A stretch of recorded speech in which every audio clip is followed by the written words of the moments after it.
Shri Baijayant Panda ji. Sir, as I rise to speak on this issue of the Pakistani-sponsored terror attack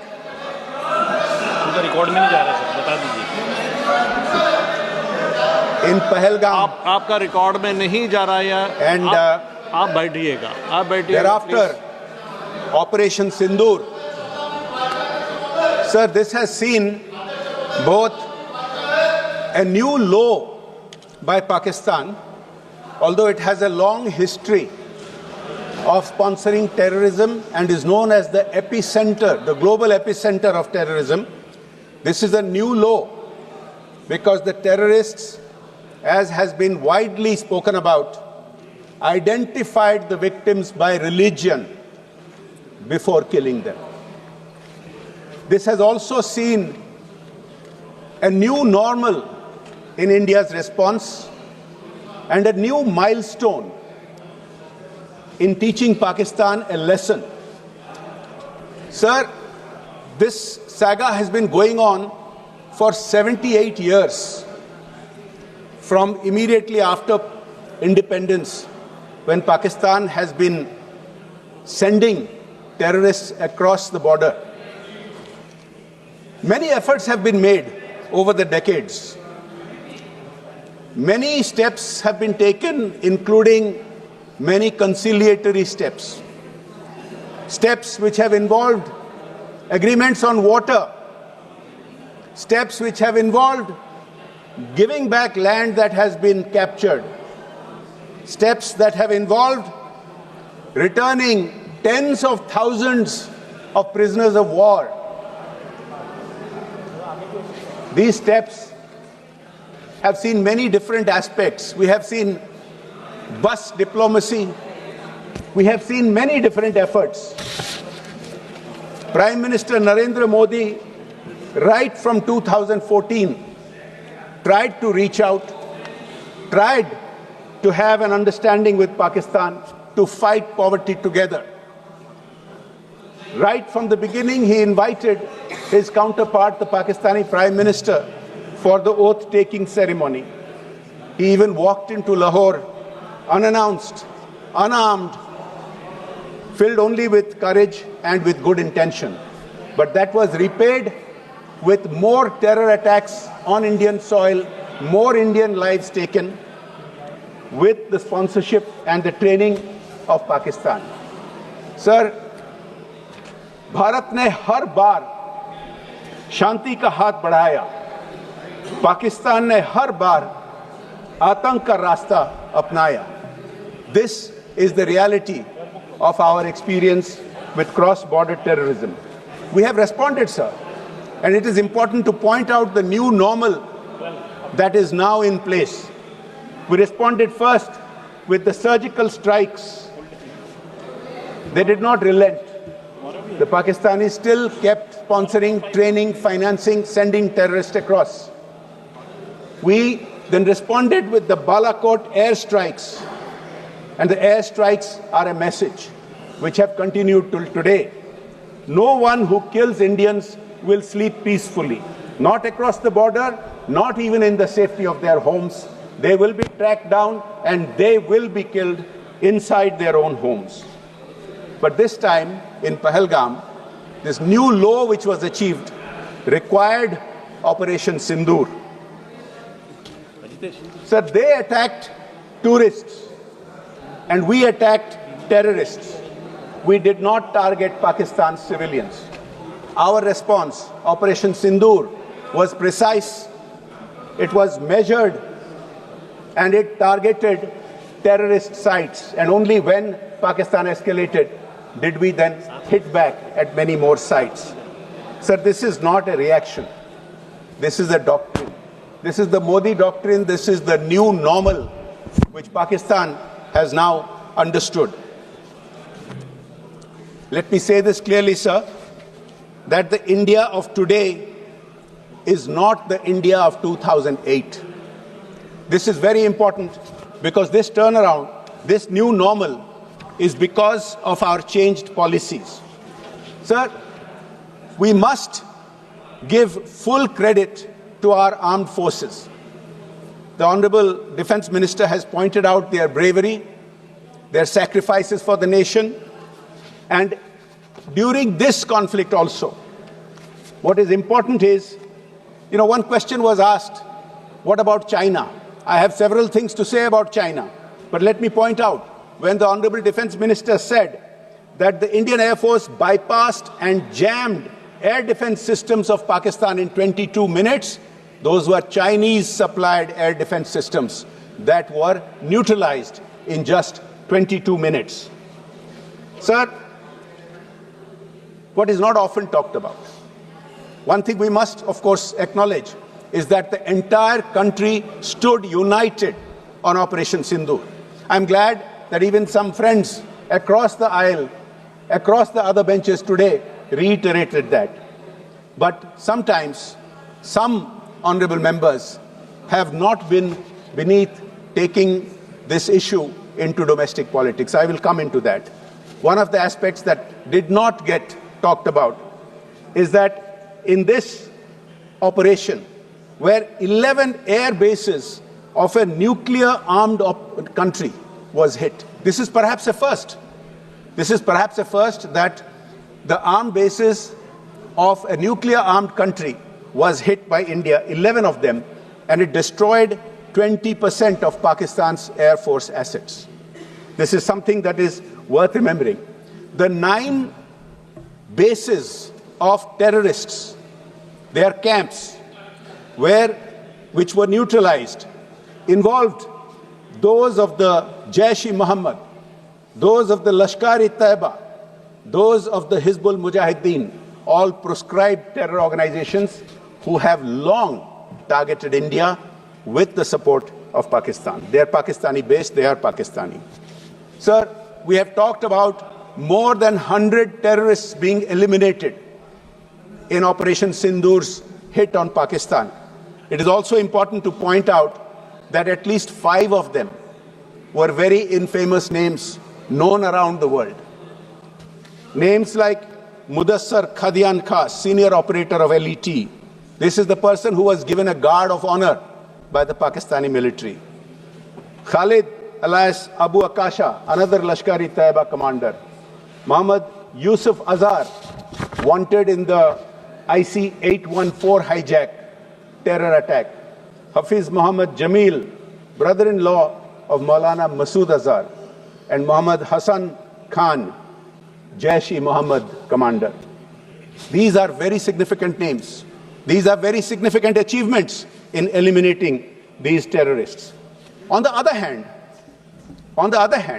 Pakistan's attempt to retaliate failed. And it pains me that friends in the opposition who have questioned India, who have questioned the successes achieved by the Indian armed forces, haven't pointed out these failures of Pakistan, nor have they asked these questions of Pakistan. Sir, Pakistan attacked Jammu University. It attacked the UN field station in Kashmir.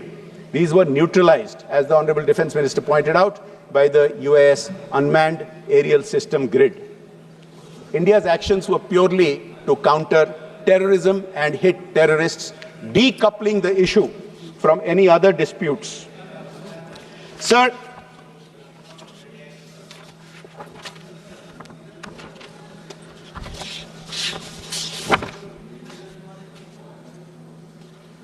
if we look at the new normal that I have been talking about, it is important to understand what the past was. In the past, on a regular basis, almost on a daily basis, Pakistani sponsored terrorists were attacking India and killing Indians. Sir, if I give you a short list of the previous terror attacks and our responses, you will understand, sir, and I hope all our friends will understand that the new normal indeed is very dramatically different. Sir, 2005, Delhi serial blasts. A dossier was sent to Pakistan. So 2006, Varanasi bombings. India raised the issue in Indo-Pak talks. Mumbai attacks, sir, 2008, when so many people were killed, and the then government decided not to retaliate.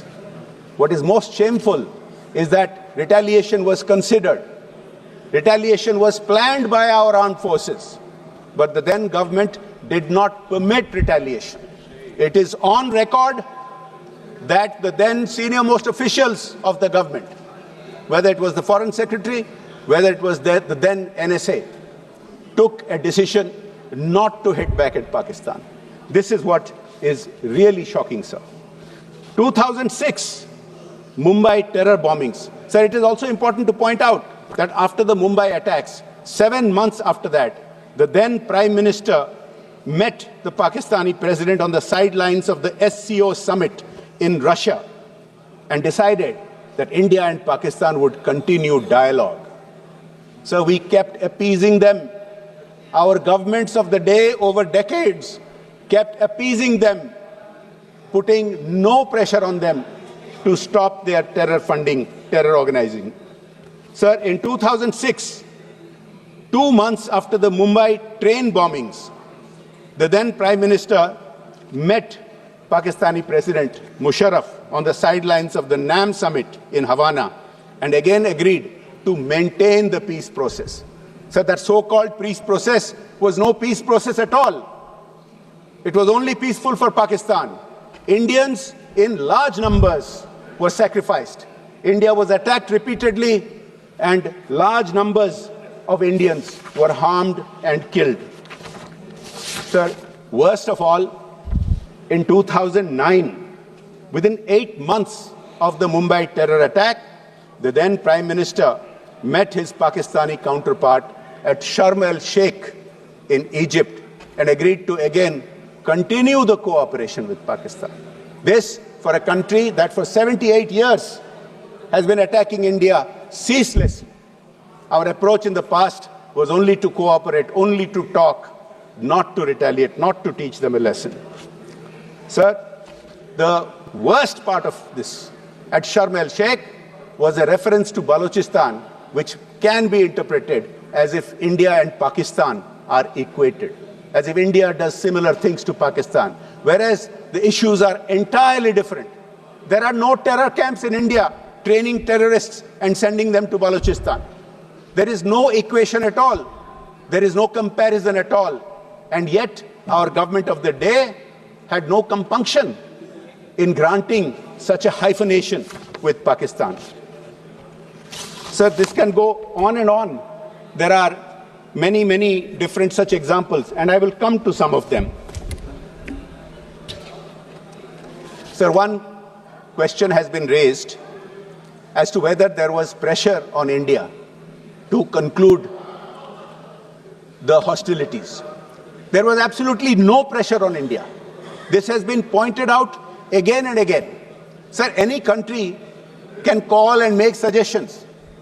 Anybody can do that. We as members of parliament can call up our counterparts when they are in the midst of hostilities, and we can give them suggestions. That is not how the hostilities ended. Sir, India has pointed out very, very clearly that this is a bilateral issue, and we have no intention of escalating. We would stop hostilities if Pakistan requested. And until and unless Pakistan directly requested India, we did not stop the hostilities.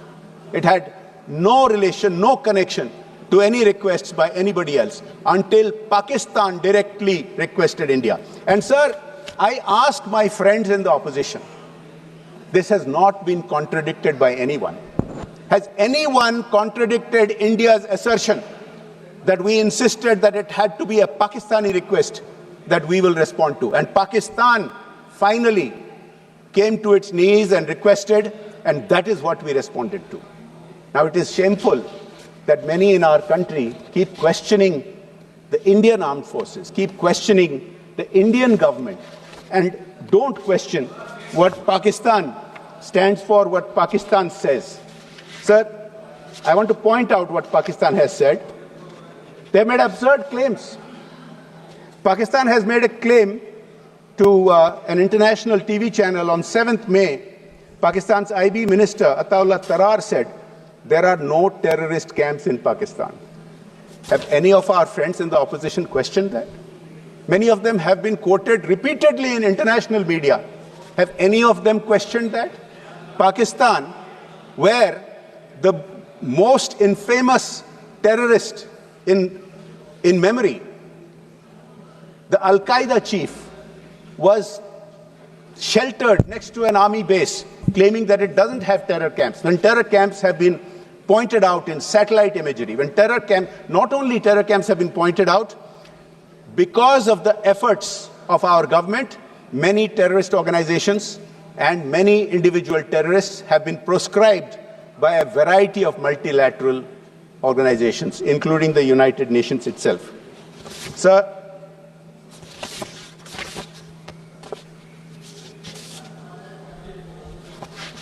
I would like to point out that when the Honorable Congress member from Assam talked about certain things, I think it does deserve a response.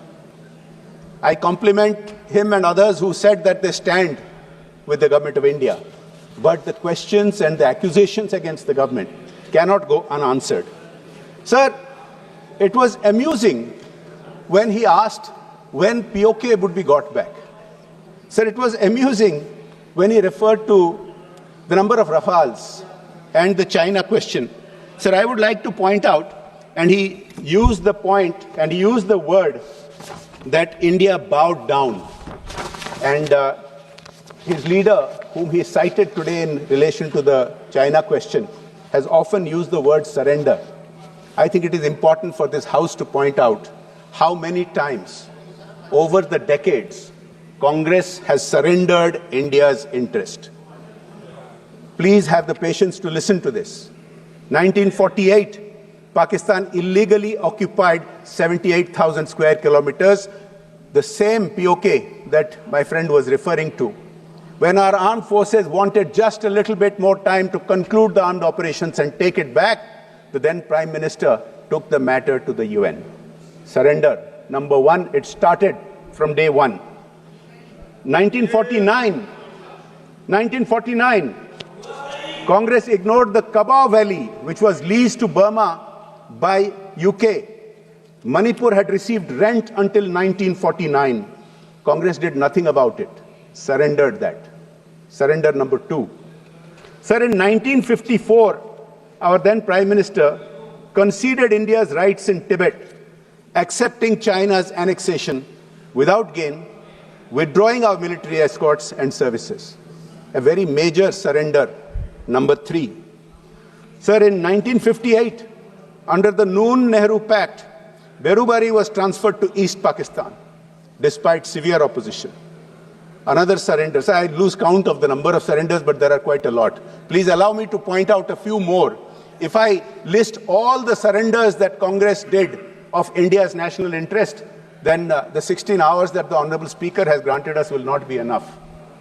But I will point out a few more. Sir, in the 1950s, our then Prime Minister rejected the proposal for a UN permanent seat for India in the Security Council. Surrender to China. Surrender. 1960, India conceded the Sarja Majra, Rakh Hardit Singh, Pathan Ke, Suleiman Ke and Chak Lereke in Punjab to Pakistan. Another surrender. Sir, our then Prime Minister played down the value of Aksai Chin in 1959, calling it barren and uninhabited, when in fact it is full of mineral resources, dismissing conflict with China. Another surrender. Sir, I can just go on and on and on. In 1963, Pakistan conceded more than 5,000 square kilometers in POK to China. India stayed silent. Surrender. So I can just keep going on.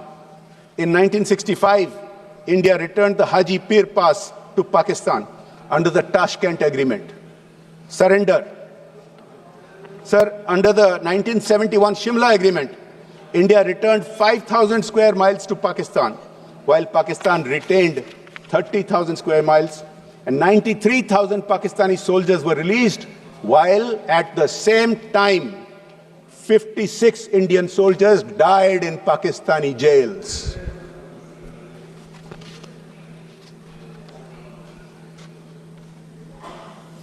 There are so many other surrenders, sir. If I keep listing all the surrenders, then as I said, the whole time will be taken up. Sir, I can tell you that there are many, many more surrenders that the Congress party did of Indian interest. And since the issue of China was raised, I think it is important to point out, isn't it the leader of the opposition who on social media is seen praising China's capabilities, China's drones? Has he once ever complimented the Indian armed forces and the Indian indigenous technologies? Has it happened? Sir, let me point out, others are pointing this out. Others are saying that India has done very well on this front. International experts are pointing this out. But our opposition members are refusing to take a stand on this.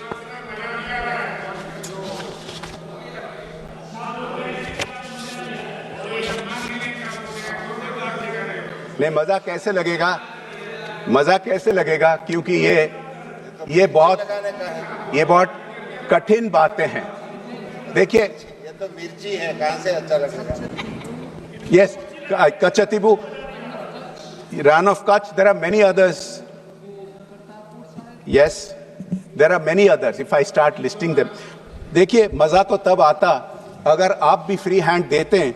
आपके कई सारे ऐसे नेता हैं जो बहुत अच्छा बोल सकते हैं. मैं तो सुन रहा था मेरे मित्र मान्य शशि थरूर जी जो बहुत ही अच्छा बोलते हैं. ये तो हालांकि अलग बात है कि अभी कुछ दिनों से उनके नेतृत्व उनके पार्टी के तरफ से उनको बोलने नहीं देते हैं. लेकिन मुझे बहुत अच्छा लगा. लेकिन मुझे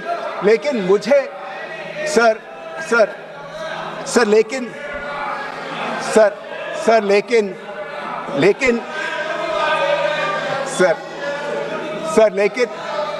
सुन तो लीजिए सर. लेकिन मुझे बहुत अच्छा लगा कि उनको देश के हित में बोलने के लिए कोई रोक नहीं सका. मजा तो उसमें आता है. Point to be noted. Sir, I would request my friends on the other side that before they raise issues about China, they must, and they talk about candor, they must speak with candor about any MOUs that they might have with the Chinese ruling party. Does the Indian public not have a right to know what is the understanding that the Congress party has with the Chinese Communist Party? Does it not raise questions when they keep raising points and rebuttals and issues which are constantly aimed against the Indian armed forces, which are constantly aimed against the government of India? But as I said, in so many appearances before global media, I have not seen them raise questions about China other than praising China's technology and drones. I have not seen them questioning Pakistan for all the absurd and false claims that it makes. Sir, I said earlier that globally experts are recognizing India's indigenous capacities. I just point out two experts, sir, and then I'll start coming to my conclusion. Sir, John Spencer, who's the chair of Modern War Institute in the US last year in 2024, he said, "Make in India has transformed the country's defense landscape. From meeting 32% of the Army's ammunition needs domestically in 2014, in 2024, India meets 88% of its ammunition needs domestically." Sir, another expert, Tom Cooper, who is a military historian and an aviation analyst, says this right after Operation Sindur's attack on Pakistan. Quote, "The world knew about India's capability, but it had not been demonstrated before. And all of a sudden, within 24 hours, India showed that it can hit Pakistan hard." Unquote. Sir, the reality is, all the statistics that I have been citing about hitting Pakistani air bases, about hitting Pakistani terrorist sites are all backed up. They are backed up by satellite imagery. They are backed up by recordings. Whereas the Pakistani claims against India are fake. They are fake news. They are propaganda. And sadly, some of our friends, while ostensibly standing with India, standing with the government, standing with the people of India on Operation Sindur, have fallen into supporting that narrative of Pakistan. Unsubstantiated claims against India, which I think ultimately the objective of the Pakistan narrative is to demoralize our forces. It is certainly not to encourage them for all these successes that they have had. Sir, as I come to the close of my speech, I would like to point out a few other things. One of the allegations that some friends in the opposition keep making is that our position is not supported around the world, that India doesn't have friends, that India has not made its message clear. Now, nothing could be further from the truth, sir. Let me point this out. Sir, post-Pahalgam, post-Operation Sindur, India has received 61 messages from heads of state, heads of government, and vice presidents. India has received 35 messages from foreign ministers. These are all in support. India has received 38 messages from members of various parliaments and former heads of state and government, leaders of opposition from various countries, and 43 messages from heads of various diplomatic missions. I would like to cite just a few of them, sir. The United States has made it very clear, India has a sovereign right to combat terrorism. This is all post-Operation Sindur. France, quote, unwavering solidarity and stands firmly with India. Sir, Armenia, terrorism cannot be condoned and must be condemned. Countries have the right to defend themselves against terrorism. Russia, this brutal crime has no justification whatsoever, and its perpetrators will face a deserved punishment. United Kingdom, India has every right to be outraged by the Pahalgam killings. Saudi Arabia strongly denounced the terrorist attacks in Pahalgam, reaffirmed firm stance against terrorism and extremism. Sir, I can go on and on.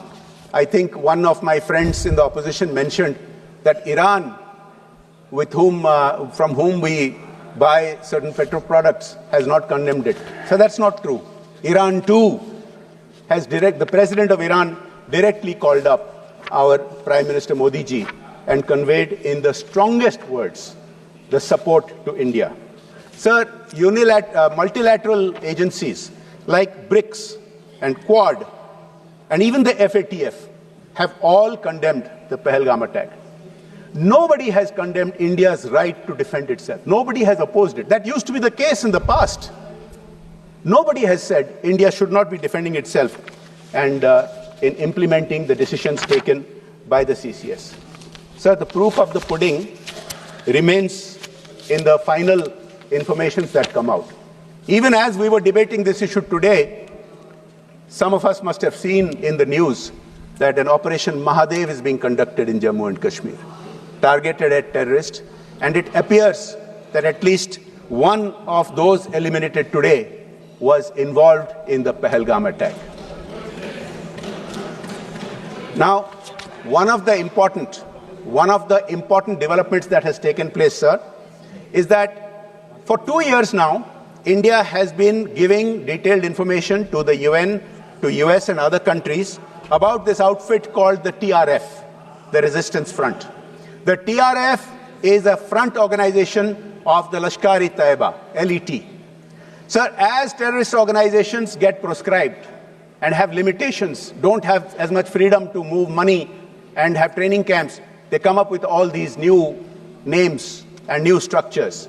Sir, I think our friends who for several weeks now have been going around saying that India has not been succeeding in taking its message around the world should acknowledge just a few days ago the United States has proscribed the TRF as a terrorist organization, as a global terrorist threat. Sir, India has been succeeding. It is not enough to just stand with the people of India. Of course, you must stand with the people of India because otherwise you get completely sidelined. It is also important to celebrate India's successes. It is also important to boost the morale of our armed forces, to boost the morale of our scientists and technologists who have developed these indigenous equipment and indigenous armaments. Sir, as I close, I would like to just point out two things.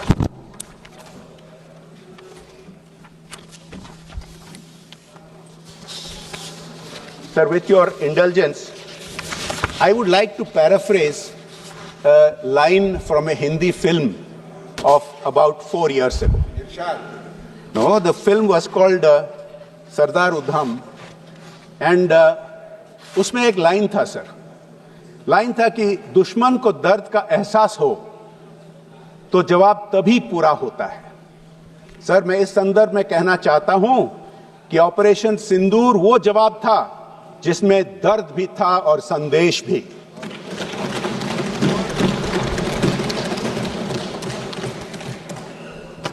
Sir, as I close, I would like to point out the following. Those who are still wanting to test Bharat's will, the willpower of the Indian government and the Indian people, will be in a very sorry situation. Sir, in concluding, I must also point out that when we sent out delegations, 7 delegations went out to different countries. I was part of one of them. And the experiences that we had was very clear. All these nations unequivocally understood and supported India's stance. All these nations reiterated India had a right to self-defense and to hit back against terror. Every one of them condemned the Pahalgam terror attack. And sir, I would like to make one point here. Sir, many of these countries have given their highest honors to Prime Minister Modi. I believe of the countries that we visited, more than 11 have given their highest honors.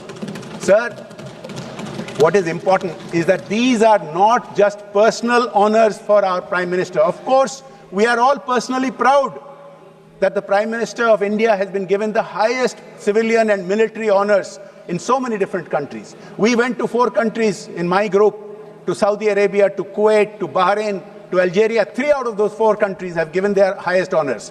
Sir, it is important for the nation.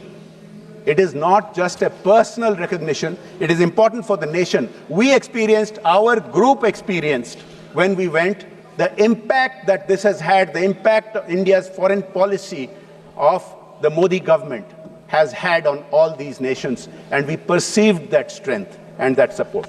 In conclusion, sir, those who are still wanting to test India's will, let them know we are a people of peace, but we are not prisoners of it. Let them know we don't seek conflict, but we will not fear it. Let them know we never start fights, but we never lose them either. Jai Hind, Jai Bharat.